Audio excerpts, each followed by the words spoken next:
Good morning, everyone, and welcome to this Thursday morning's webinar. I'm Chloe Tetra, I'm the health coach here with Ready Care.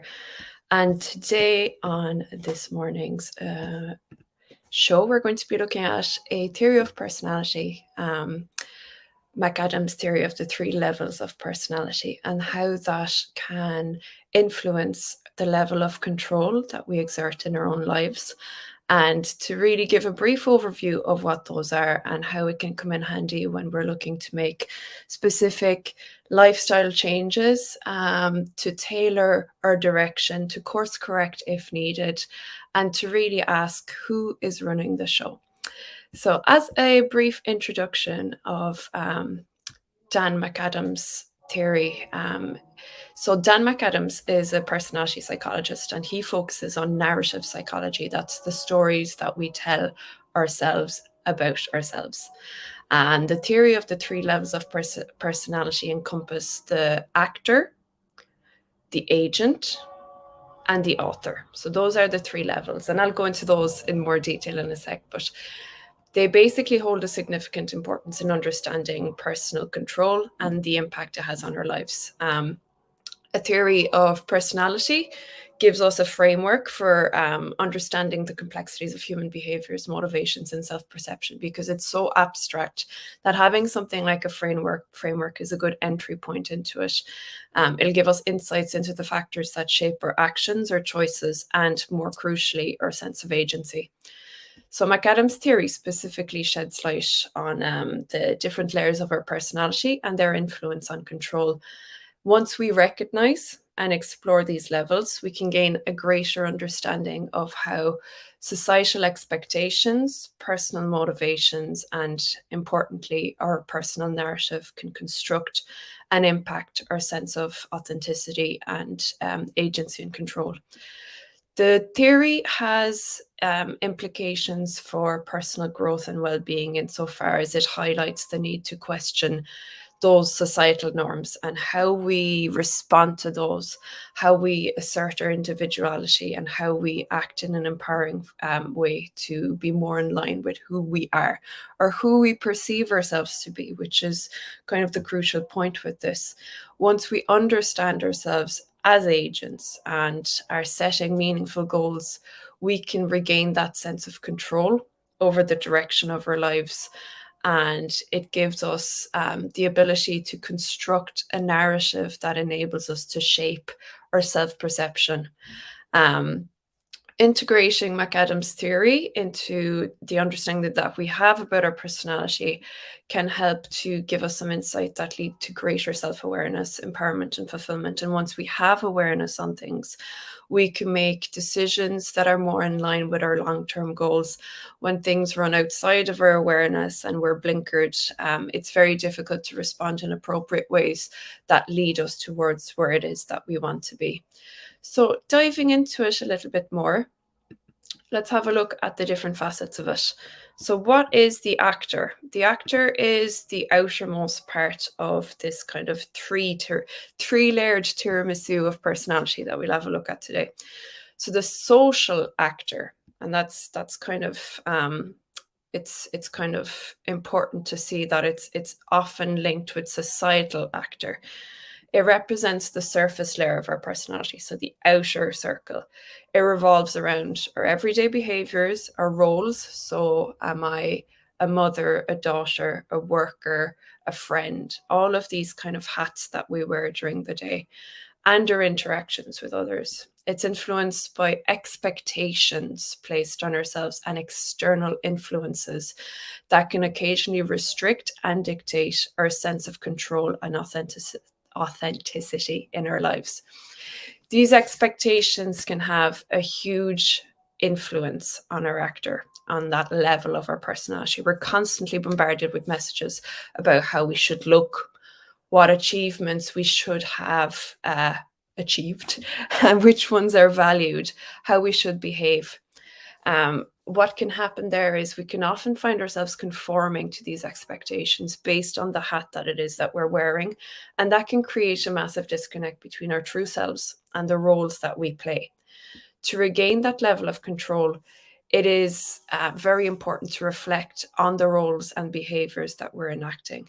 It can take quite a bit of introspection, but there should be a level of questioning of what these societal norms influencing our actions are and how we can evaluate which ones are actually in line with who we are, what we value, what we aspire to be, and which ones have kind of been shoehorned onto us. Um, Empowering ourselves as social actors means recognizing our own agency and how we present ourselves to the world. It'll entail challenging those societal norms and redefining our definition of success and happiness. Once we identify our core values, which we'll go into in a second, that can help to assert specific boundaries. And we'll all be aware of that whatever hat it is, whatever role that we find ourselves in, sometimes we can enact and behave from that specific role in ways that we almost feel like we have no choice, that we have to act in specific ways. Now, sometimes, especially with things like workplace, we can be bound by specific rules, but who we are and our personality in those roles is still an inside out. It can still very much be an authentic experience. So let's have a look at what is meant by the term agent. Less FBI and more agency. So the agent is the second level of the personality, and it represents our capacity to make choices, to set goals, and actively pursue our own desires. It's this level that we'll see the kind of control coming back in a little bit. Our personal motivations, values, and beliefs play a crucial role in shaping our agency and sense of control. Our motivations, they'll provide the fuel that drive our actions. So motivation and emotion are often tied very, very closely together.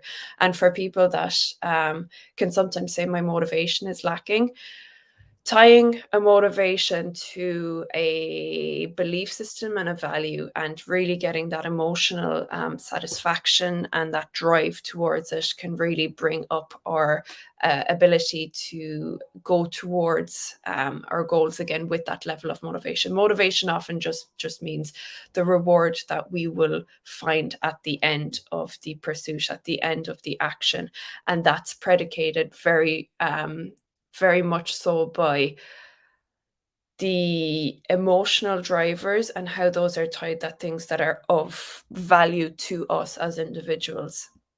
So they will give the fuel that drive the actions and decisions. They will be the guiding principle that determine what we deem important and worthy of pursuit. To regain that greater sense of control, it's really, really essential for people to explore their personal motivators and values. And for anybody out there that is looking to regain a sense of control, if they feel like their autonomy has been kind of sidestepped, or that they're not in touch with it as much as they would like to be or have previously found themselves to be, a good starting point is to identify your own personal motivators and values. And by delving into what drives you, you can gain a level of clarity about your own aspirations and the actions that are required to achieve them. If you can identify your core values, it gives you the ability to align your actions and goals with what truly matters, and that will kind of open up that feeling of control again. It's also going to be able to put the parameters of boundaries around, because you'll have an idea of what it is that's driving you, what it is that's important. And when something's been deemed important, it becomes a lot easier to say no, to say, actually, that's going to bring me away from what's important to me about this task or about this behavior, rather than bringing yourself closer to it. And when we find ourselves excessively in the first portion, the actor portion, there's often that sense of being moved by this tide, this external tide that is guiding your actions without that kind of clicking back on that you will get with the agent aspect of it, where you understand where it is that you're heading and why you're heading in that direction. Which brings me on to the author aspect. And the author aspect is even deeper. It's the third level of personality and resides at the deepest level. It represents the storyteller. And that can sound quite glib, but actually, personal narratives are the greatest influencer of behaviors. Um, the this aspect has the power to construct and interpret the stories that define who we are, and our life narratives encompass the stories we tell ourselves about our past experiences, our present circumstances, and our future aspirations. And they are the greatest predicator of our perception of control and agencies. They can either empower us or they can limit us. If we have a narrative that's constructed that reinforces negative beliefs or portrays us as victims, we might feel a diminished sense of control. Whereas if we have intentionally shaped empowering narratives that highlight our strengths, or resilience or potential, it very, very much cultivates a greater sense of control and agency. And I'll actually explain the neuroscience of that in a second. But basically, as human beings, we've always told stories, from cavemen all through the ages. The stories that we construct helps to shape quite chaotic circumstances of life, of culture, of dynamics, and puts a very specific shape, start, middle, end. This is the role, whether it's the hero, whether it's the maiden, whether it's whatever it is. And from that place, there's an expectancy of acting. So I'll give an example with regards dietary lifestyle changes in a sec. But with the author, the major thing to remember is when we reframe our narratives, we give ourselves perspectives and possibilities, so we can focus on lessons we've learned from the past and embrace them as opportunities. We can envision the future that aligns with our authentic desires, and we can actually take action towards it, because it's a very clear, very simplistic storyline.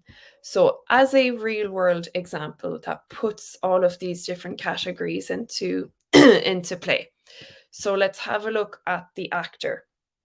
And let's say an individual has been, I'll focus on food, because that's quite, that'll be the easiest one within this parameter, but it's transposable to lots of different stories. And you can try doing this even after this little chat, and see where can you see these things coming up in your own life. But I'll give an example of how these three personalities can come into place. So let's say an individual has been following a typical Western diet, leading a somewhat sedentary life, and due to social norms and influences of their immediate social circles, that's kind of how they have found themselves enacting. They might be consuming lots of processed foods, engaging in minimal physical activity.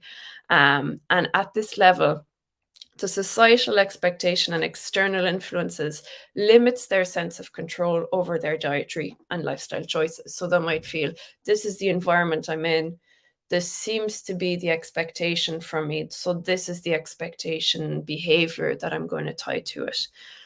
And they can find themselves somewhat lacking of control, quite dissatisfied with where they're at, but not entirely sure what it is they can and can't do about it. So if we take the secondary aspect of personality, and that's the agent, the person might begin to reflect on their personal motivators, what's important to them, their values, their own beliefs related to health and well-being, because that's what they've started to go, I feel a bit out of control with my health and well-being. So first step is self-awareness around those. What's important to those? What are some of the beliefs that you have around that? So they might realize that they want to prioritize their health, have more energy, feel better overall. But there needs to be a level of clarity there to begin with. So, by aligning their personal values with their health goals, they can regain a greater sense of control. They might start educating themselves, for example, about nutrition, exploring different dietary approaches, and setting goals for regular activities. So, you can see now that there begins to be a greater level of autonomy coming in. So, whereas before they might have felt out of control and responding to their environment, they're now going, okay, what do I actually believe about this? What do I actually want about this? And lastly, at the author level, the person might consciously shape their dietary and lifestyle narrative, so the story they tell themselves, by reframing their beliefs and creating empowering stories. They challenge certain beliefs they might have, like, I can't change my healthy habits, or a big one is any story we tell ourselves with the words I am. So I am the type of person that doesn't really care about my health, or I'm the type of person that really can't get up and go and exercise.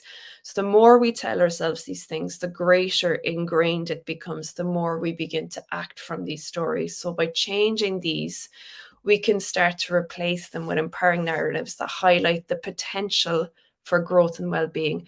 And as human beings, unless we can see that potential, unless we can see that there's another way than what we've restricted ourselves into, it's incredibly difficult to start to enact from that space. So that individual might then start viewing themselves as somebody who is very capable of dietary and lifestyle changes. And that can be quite an exciting opportunity to really enact some of the beliefs that they have. It can be transformative. It can help them gain a greater amount of self-care. And then they might actually start to seek out actively things like healthy recipes, looking for a supportive environment that now the context they're in, the societal norm becomes, oh, I've lots of buddies that go to the gym. I'm going to surround myself with these people. And it becomes very normal for me to enact these things. So applying these three levels of personality can help an individual progress from passively following societal norms at the actor level to aligning their personal motivations and values with their health goals at the agent level, and finally consciously reshaping the dietary and lifestyle narratives that they hold for themselves by empowering themselves to make lasting changes. Now, that's one particular example, but as I said, it is transposable to lots of different facets of an individual's life. So what's happening? Why are these three levels of personality? How does that work? What's actually happening at the internal level? So the neuroscience research suggests that our brain constructs a narrative or a story about who we believe ourselves to be, which then shapes our identity and influences our behaviors. Everything moves from the inside out with the stories. This narrative is formed through a complex interplay of neural networks, including areas of the brain responsible for memory, emotion, and self-referential processing. The beliefs that we have about ourselves are deeply ingrained within these neural networks, and they act as a lens by which we interpret the world and we make our decisions. When we hold empowering beliefs about our abilities, our potential, and our worth, our brain reinforces positive neural networks, and that can support confident and adaptive behaviors. So a study conducted by the Penn Baker University in 2013 found that individuals who constructed coherent and empowering narratives about past experiences and future aspirations exhibited a higher control over their own lives. So the stories they told themselves emphasize personal growth, resilience, and their ability to overcome challenges. This had a greater impact on the individual's sense of own autonomy, own ability to change the course of their own lives. Limiting beliefs, then, on the other hand, they can activate neural pathways that hinder our sense of control, limit our potential. People who depict themselves as passive victims, for example, or dwell on negative experiences, have a much, much lower sense of personal control, and they can often feel like they are victims to external influences, and all they have the power to do is react as opposed to act. or as opposed to dictate what it is they want to do in the first place. And time goes by very quickly, as we all know, and to be in that sense of loss of control, I'm sure we've all experienced it at one point in our lives, and it can really, really chip away at our belief in our own abilities to make changes and our self-confidence, or every day. So the neuroplasticity of our brain, and that's kind of a fancy term for saying that our brain can change itself. The more we think about something, the greater ingrained it becomes. Neuroplasticity just basically means if we make some changes in how we think, the pathways that reinforce that way of thinking get stronger and stronger over time. Now, that can be difficult and challenging when we consistently think quite what's the word I'm looking for? Things that put ourselves down, self-deprecating. That's the term I was looking for. If we consistently think in self-deprecating terms and see ourselves as passive and see ourselves as victims, it reinforces those pathways in our brains, which makes it more challenging and more energy consuming to actually think differently. But when we practice thinking differently, when we practice thinking that we have autonomy, agency, and we have authorship over our own lives, that becomes a lot easier through the process of neuroplasticity. So it's basically a rewiring of our brain. It reshapes our neural connections based on our experiences and the narratives that we cultivate. By consciously reshaping our personal narratives, then we can modify our neural networks, which is amazing, really, when you think about it, no pun intended, reinforcing positive beliefs and rewiring pathways that support adaptive choices. If we understand the neuroscience and the mechanisms involved in this, behind the personal narrative aspect of it and its predictive power on our individual sense of control, it highlights the significance of consciously crafting narratives that focus on personal growth and agency. It'll help to reshape our narrative through self-reflection, cognitive restructuring, which is that neuroplasticity piece, and positive reinforcements. It'll really help us to harness the power of the brain, the power of stories as our meaning makers. From our meaning makers, we get our sense of who we are. From the sense of who we are, our brain tells us these are the types of behaviors that a person who thinks of themselves in such a way are most likely to exhibit. So in summary, we have the actor, that which responds to the environment, fairly passive, wears all of the different hats of the different roles that an individual can have, and can find themselves getting sucked into specific behaviors that they don't particularly want to do. Boundaries can be quite lax and can oftentimes feel a great sense of lack of control. Agent then is tapping into our awareness around our motivators, what is important to us, what we value, and constructing behaviors that begin to reflect those things.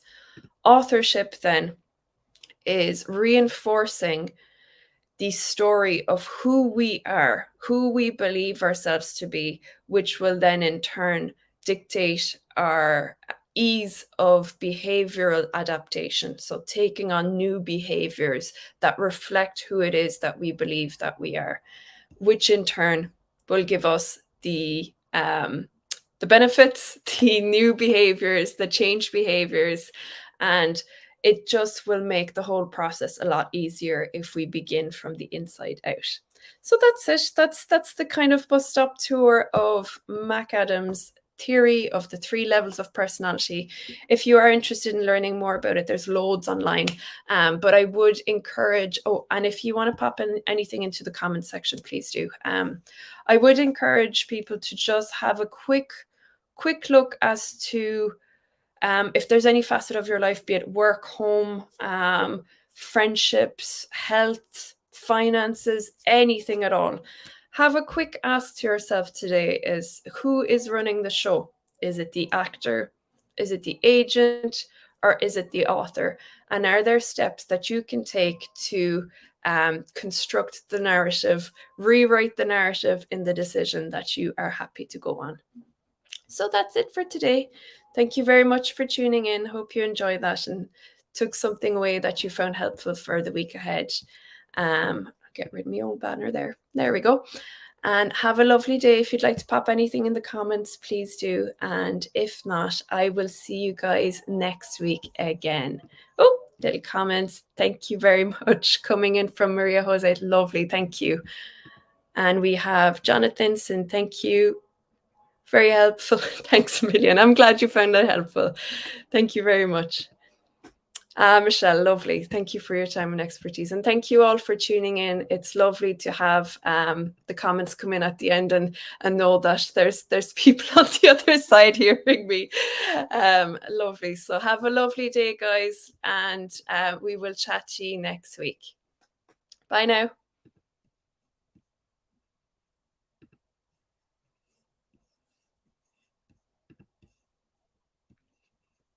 If I can get the cover coming up, I say bye now and I'm still here. Bye.